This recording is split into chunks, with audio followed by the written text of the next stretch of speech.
He was such a thoughtful and selfless man, full of the unconditional love of God and good works that touched and changed lives.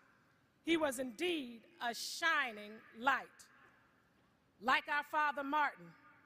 And in remembrance of Michael, may we all be inspired to go and let our lights shine.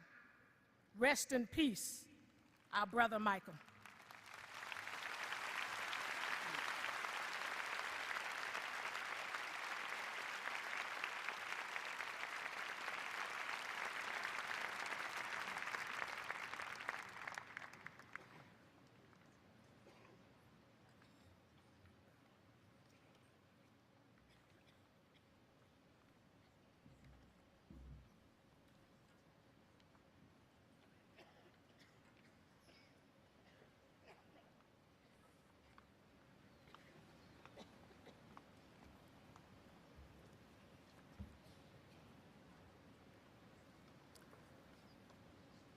I'm Congresswoman Sheila Jackson Lee, and I hail from Houston, Texas. But I come to you on behalf of the many members of the United States House of Representatives. I come to you on behalf of the Congressional Black Caucus, Chairwoman Barbara Lee, a Californian. And I come to you as every man and every woman, for I cannot write music or dance or sing, but I do know an American story. And to Mr. and Mrs. Jackson and this wonderful family of brothers and sisters and cousins, to Michael Joseph and to Catherine Paris and to Prince, all of these wonderful, beautiful symbols of America.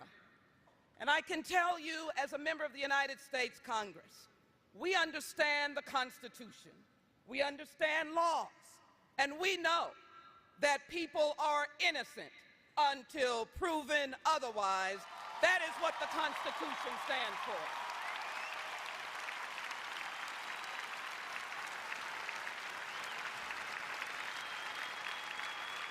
So I mourn today. I come to thank you. For many people don't understand the hearts of entertainers. They don't know how big their hearts are. They don't know how they heal the world on behalf of America. When we're at war, our icons like Michael sing about healing the world. And so he called us into public service. It did not matter whether we were black or white. He even told us to beat it, beat the violence, and look at yourself in the mirror, because it meant that if you were going to make a difference, look at the man or woman in the mirror. I come to you today to say thank you.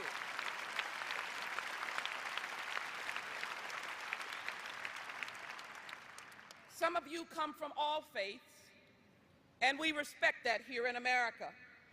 But there's a story whose theme is so symbolic of this young and beautiful man. I love the story of the Good Samaritan because it talks about those who walk by the diminished, the devastated, and the poor.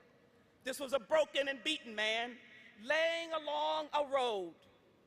No one stopped, but someone called the Samaritan. It could be in any faith. It's all about charity and love. And I call Michael Jackson the Good Samaritan. I call him Michael Jackson, who cared and loved for the world. It bothered me. I grew up with him, as all of us, and so many did. And so what an honor and a privilege to see him up close. When he came to the United States Congress in my office and looked some 15 African ambassadors, representatives of heads of state, sitting in an office listening to Michael Jackson talk about caring and fighting HIV/AIDS. They looked at him. He had a twinkle. They listened. He listened. What a miraculous experience to be able to listen and see Michael in action. You know, there were words cast about, but I wonder if anybody was on his shoulder when he walked into Walter Reed Hospital and he walked along the aisles and the rows in the hospital rooms. This was in the midst of the Iraq War. Doctors stopped and nurses stopped, and individual soldiers who had lost limbs stopped and were in essence moved and touched, as Michael was, by his desire to come and thank them for their sacrifice. So don't tell me what an American story is all about. It is the salt of the earth.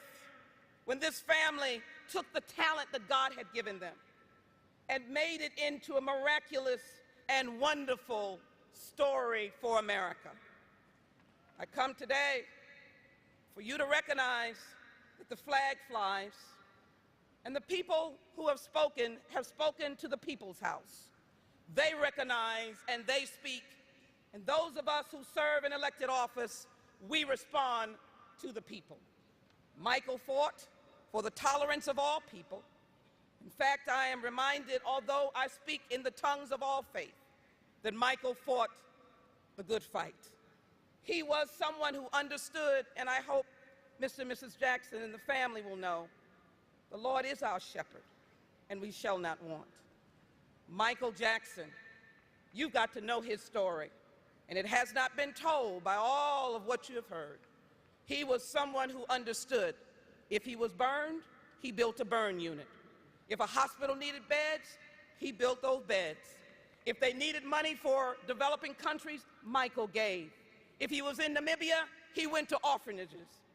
Michael never stopped giving, and he touched those whose lives could be reconstructed because the king, yes, the king stopped and said, I care about you. That is why on the House floor on June 25th, 2009, the Congressional Black Caucus and members of the House of Representatives stopped, and had a moment of silence for this wonderful legend and icon. And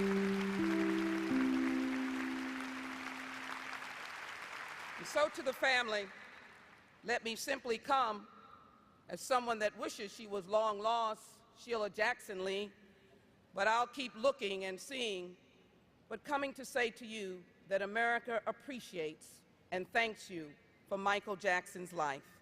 For that reason, we have introduced into the House of Representatives this Resolution 600 that will be debated on the floor of the House that claims Michael Jackson as an American legend and musical icon, a world humanitarian, someone who will be honored forever and forever and forever and forever and forever.